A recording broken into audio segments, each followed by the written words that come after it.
So we're talking about the social determinants of health. That is a very big phrase, and we talked about it backstage, and it means just about everything. So I want to ask each of our panelists sort of what social determinants of health mean to you in your profession and in what you do every day. So we'll start with Wendy. Sure. Social determinants, big word. I'm not quite sure it really captures what we're talking about here. And so when we talk about social determinants, unpacking the word is probably most important, and understanding that what we're looking at are these disparate outcomes in communities that are really systems driven. And so unless we actually are quite explicit in understanding what are driving those so-called social determinants, we have to really think about the institutional racism and systemic inequities. So social determinants that are associated with poverty, associated with inequities and access to affordable care, or access to affordable housing, those are the things that are driving these inequities with regard to educational outcomes, and then they're also associated with health outcomes. So I prefer not to use the word social determinants, quite frankly. I prefer to be quite blatant in understanding that what we're talking about are these outcomes that are associated with inequities. So we should just call this panel inequities. What about racism? About racism. Racism. Absolutely. There we go. Let's just call it Right. racism. Yeah, you can't fix it if you can't say it. Panel over. John. So I couldn't agree more. The fact is that we know that all these structural factors, education, economics, not only constrain how people can access healthcare and other services, but we know that they actually themselves can cause changes in the body that lead to disease. Okay, so in our work, we're often working with young people who have been victims of violence who are seen in the hospital for a gunshot, stab wound, or assault. And the hospital is really good at fixing their physical wounds and ignoring their psychological distress. But these young people also come from communities where there are high rates of poverty, where they haven't had access to education, where they often don't have access to employment opportunities, and where they are constantly under the stress and threat of police racism and other racism in the community. So if we only in those settings pay attention to their physical wounds, we haven't really addressed all of these other factors that relate to their health. And so the social determinants of health is really about an individual patient at the moment we see them.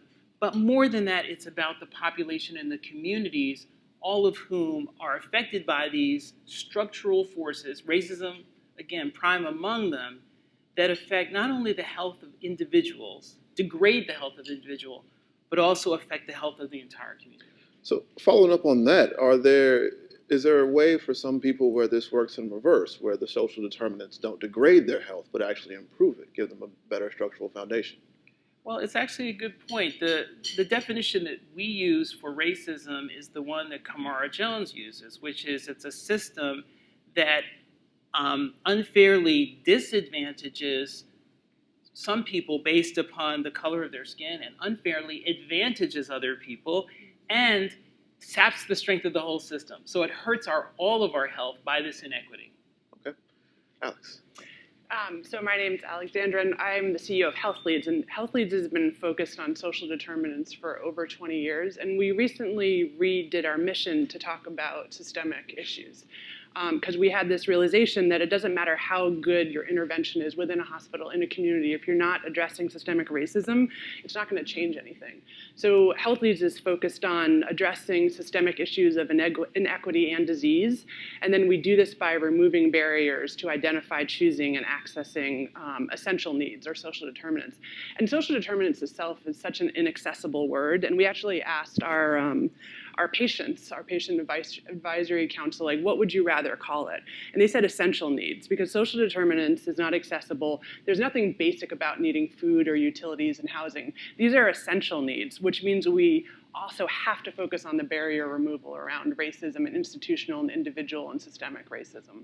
So what do you find when you're doing these surveys of people, when you're asking them, what are your essential needs, essentially? What are the most common barriers that you are finding? Are there things that stand out more than others? I mean, it really depends on the community, and I think we've seen a surge in addressing essential needs over the past 5 years. There's actually a market now And I think what we really tried to go back to was, let's think about this in terms of communities. So how do patients and community-based organizations and healthcare systems work together to identify what their needs are? So in one of our regions, we actually brought together 5 healthcare systems, community health workers, and patients, and said, what's the most important essential need to you right now? And they picked housing. It could be food in another place. But really, me sitting here and naming that for an entire country, it doesn't actually serve the people that we work with. Housing, Wendy, something there is interesting to me because so many things to do with housing are also associated with this body of literature that's really impacting the mainstream now about ACEs. Tell us more about ACEs, how they factor in your work, and what they mean in this conversation. Absolutely. So I think John was sort of alluding to that with understanding how this adversity that happens to individuals throughout the course of their lifetime, it literally gets under the skin. So we are talking about understanding how adverse childhood experiences, which you refer to as ACEs, things about with regard to adversity, whether that's within the household, instability, parental substance abuse, which we're seeing. Dr. Benjamin spoke about that earlier on the earlier panel with regard to the opioid crisis.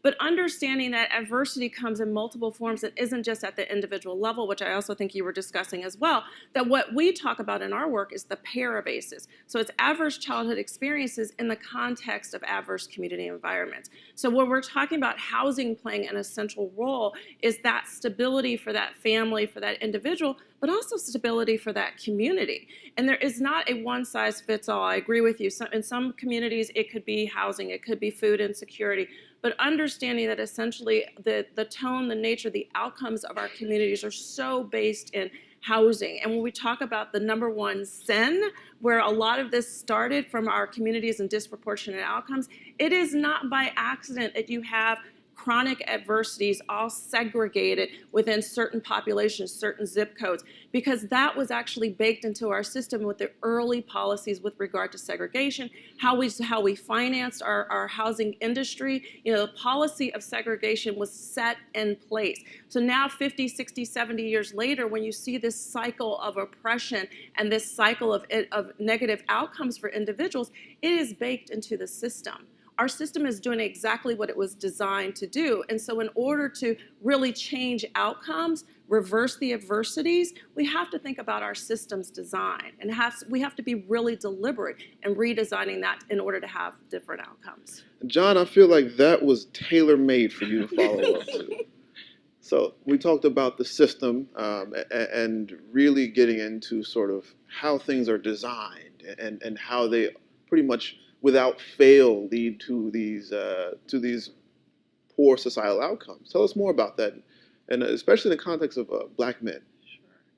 We talk about institutional racism, systemic racism, structural racism as that's built in. Almost regardless of who is leading the organization or the system, it's built in, so it's going to continue to perpetuate, often in quite diabolical ways, the outcomes that the leaders of the organization might say, well, of course we're not a racist organization.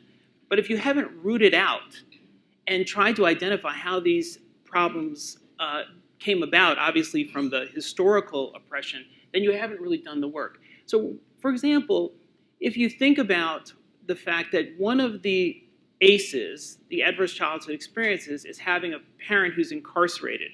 And we know that there's a relationship between adversity in childhood and your risk of chronic disease.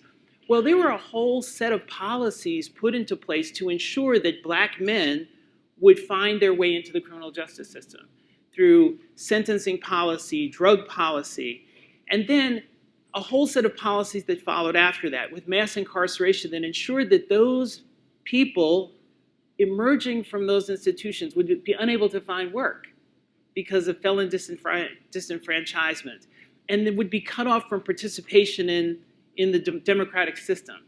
And so if you think about these policies as not only impacting the opportunities for those men or communities of color, you can also think about the relationship between mass incarceration and chronic disease. So Black men have the lowest life expectancy at birth of any other race, sex group. So these things are entangled and complex, and yet they often trace back to these structural forces.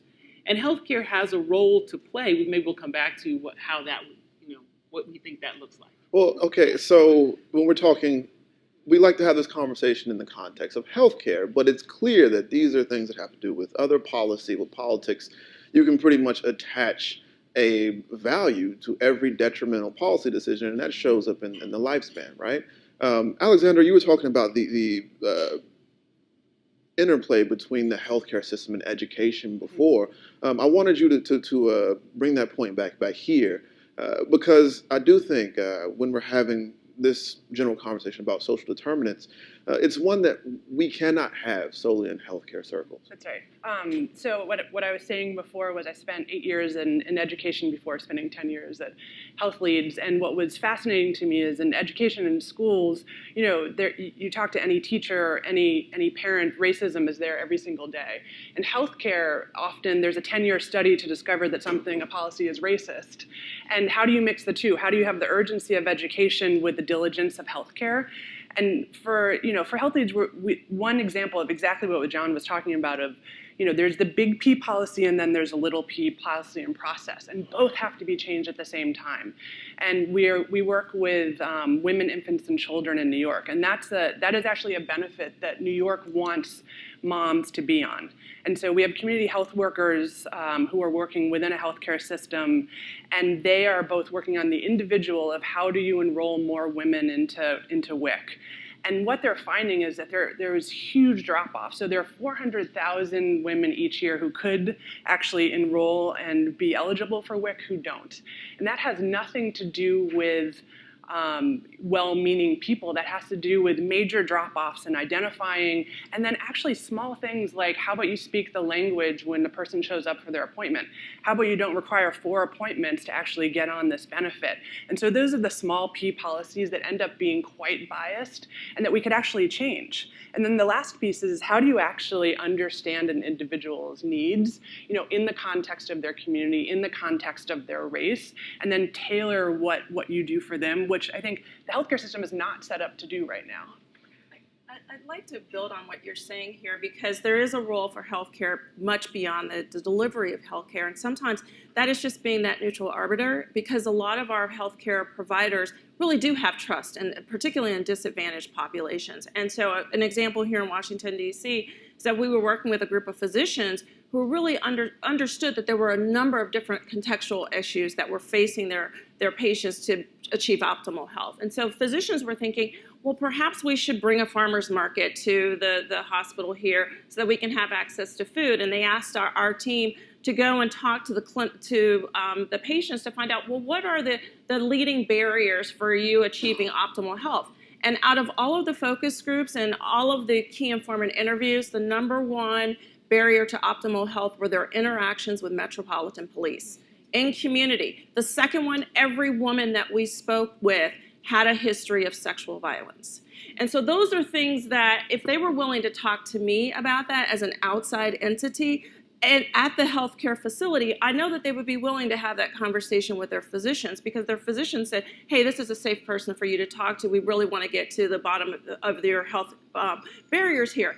So out of that, because of their relationship with Metropolitan Police, because they also provide primary care to individuals within the DC jail, so they see them when they're incarcerated, they see them when they're in custody, in community. And so they were able to use their position to bring these parties together. So that's our next piece, is to actually facilitate this dialogue between police officers, between the patients, to try to find how do we reduce these stressors. As John was saying, these things literally get under the skin. That's not the delivery of healthcare, but that is definitely delivery of a prescription that the community needs. Well, there is not a policy problem that exists for which people have not prescribed a farmer's market to fix.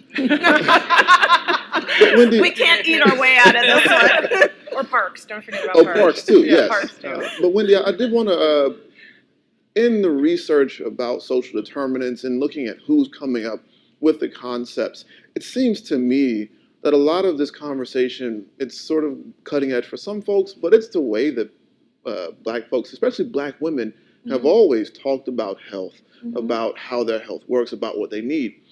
How can we bring those voices who sort of know what they're talking about, who know what this discussion is about, into the conversation, get more folks who are not just talking about their own experiences with sexual assault with the police, but actually putting that into a place where it can be turned into policy. Yeah, so that's exactly what our project is doing across 5 cities across the country, is bringing that community voice into this process, not crunching our data from our systems. You know, we're really good at identifying the #1 priorities based upon our utilization data, but really bringing that community voice into the process to inform what are the, #1, do we have the same priorities in mind? And #2, what are the solutions? There is so much wisdom in the community. What we're finding is that that Maven network, and I grew up in one of those neighborhoods where, you know, grandma was not just my grandma, but it was everyone else's grandma too. But they had such deep wisdom with regard to not just behavior, but also working the system. I mean, Black women in this country, we have fought against both systemic racism external to our community, but also there's been some misogyny that we've had to deal with within our community. So we've had to straddle both lanes. We know what we're doing, and we also have a lot of caring, a lot of experience from an educational standpoint. So bringing the multitude of voices to the table, sharing in that wisdom, using the qualitative data, which is just as rich as the quantitative data that we get to our systems, to really get to something that is not only serving the priorities of the community, but is going to be embraced, is going to actually have sustainability because there is an ownership of that. And so that's what we've done. You know, in Portland, Oregon, it has been bringing that parent voice into really designing the redesign of the public school system and how they're delivering services to community. It's also being a part of this advisory board that we're putting together here in Washington, D.C. It's having sweat equity in the solution.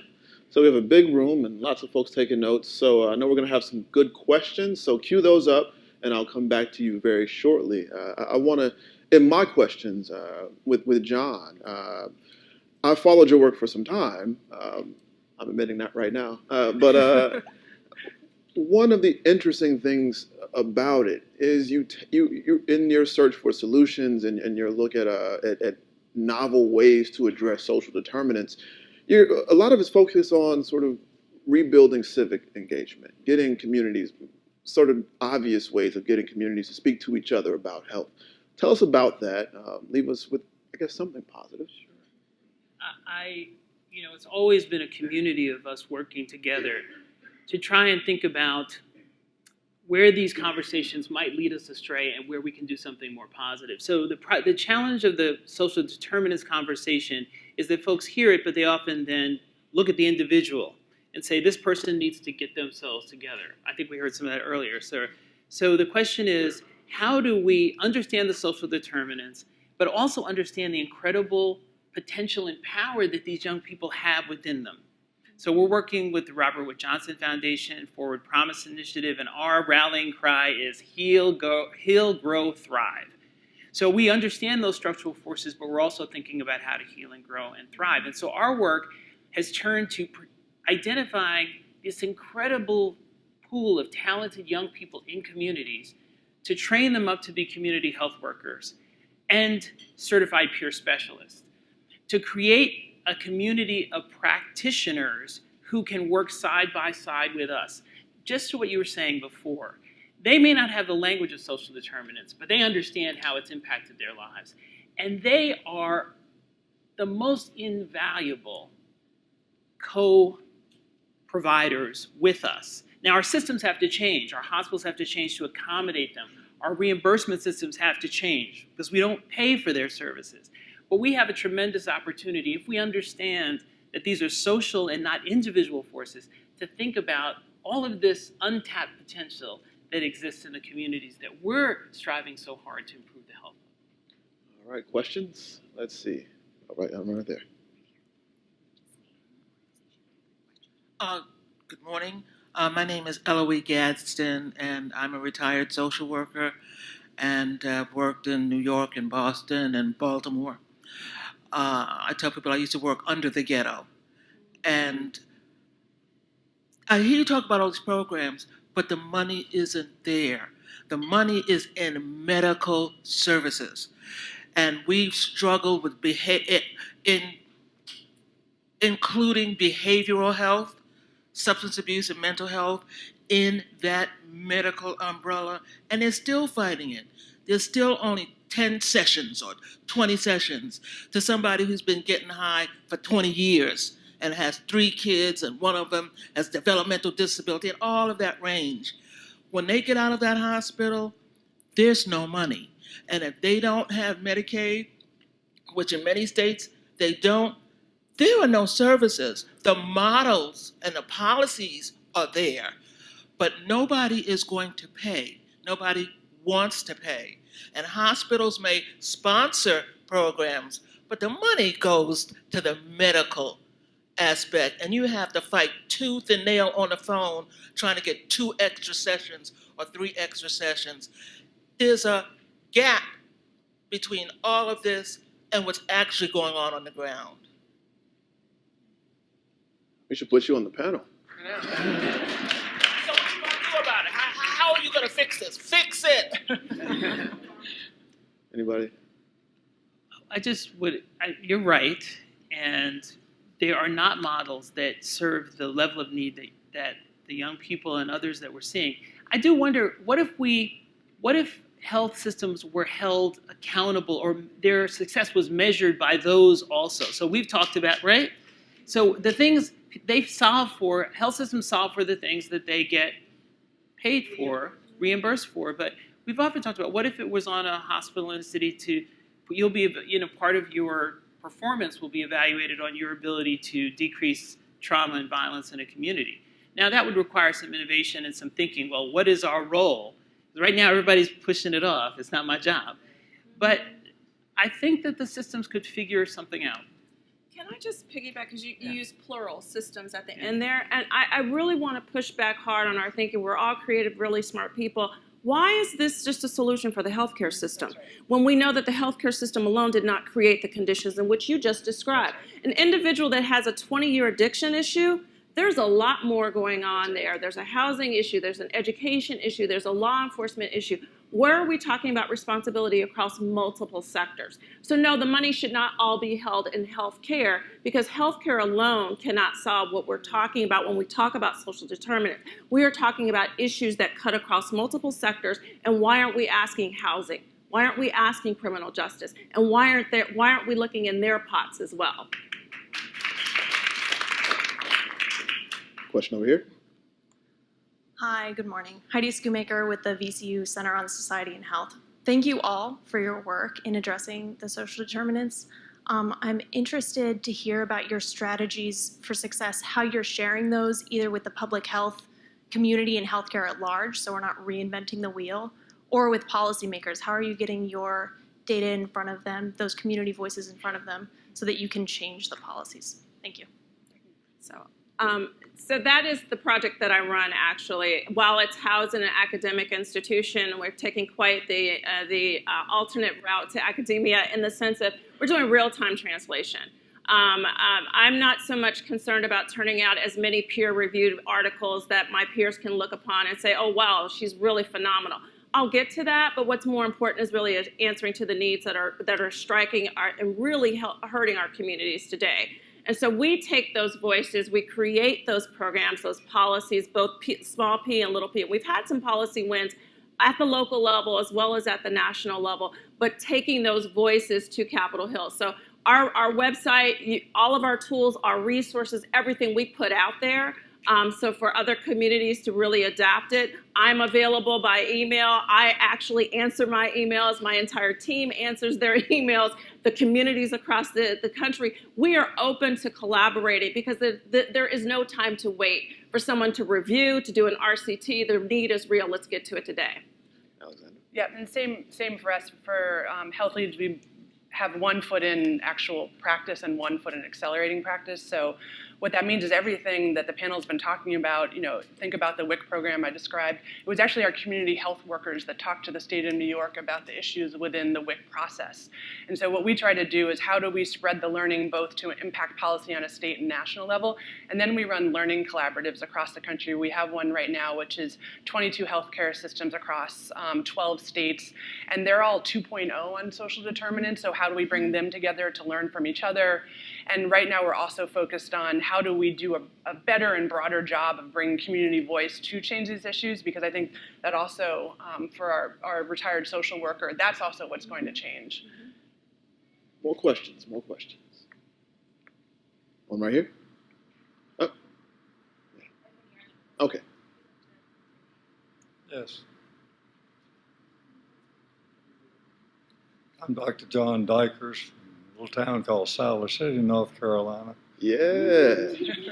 And you know the area? I'm from Rocky Mount. Rocky Mount? Yes, sir. Not too far away. I'm looking about and I was thinking I'd best apologize for being an old white man. I don't see any others in the office. But I practiced medicine in that small town until 2010, 1964. So that's a few years and saw about 60,000 people. And I would like to suggest a major or at least a minor redefinition of racism, if I might. That racism is treating any of us, whatever the color of our skin, as though we were all alike. And that is not true. And the other thing is that you often speak of racism as a matter of skin color. And it is as much or more so a matter of speech. We are recognized as much how we talk. And I think of code switching, and you talk about the people who have failures in functioning in society.